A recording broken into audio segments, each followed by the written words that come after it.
اجعل 40 مليون جزائري يندمون لأنهم سبوا أمي. والحمد لله ثأرت لأمي ثأرا وهي مرتاحة الآن في قبرها، رغم أنهم سبوها قبل أن تموت، وأثناء ما ماتت ويوم ما ماتت وبعد ما ماتت هم يسبوها.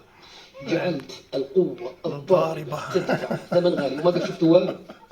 أقسم بالله لو تعلمون ما لا ينتظركم تقسم يا مني راجل، لا أنا. تقسم، كله يمكن حلاف تيجوا كذاب. تقولوا الله يخلي الله يا أخي تبوسيني، مش تبوسيني في يدي، قسم بالله ممكن تبوسيني تحت. حرقوك الجزائر. شوف ساعدوني تخطيك 40 مليون ديجا 45.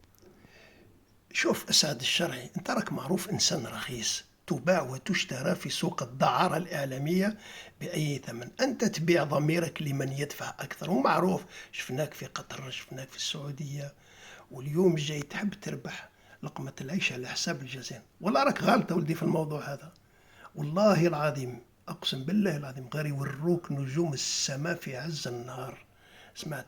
بعد ضميرك لمروك، الشعب مسكين عايش في مشاكل، وانت تروح للمروك سيارة وشقة، الله أعلم شحال يخلص فيك المخزن. انت انسان رخيص لا اكثر ولا اقل، انت اللي جبت السب لامك لانك احتكيت بالجزائر، ومازال راح يوروك الشيء هذا. تراك ما تخوفش، راك ضحكتني اقسم بالله العظيم الا شبعت عليك ضحك.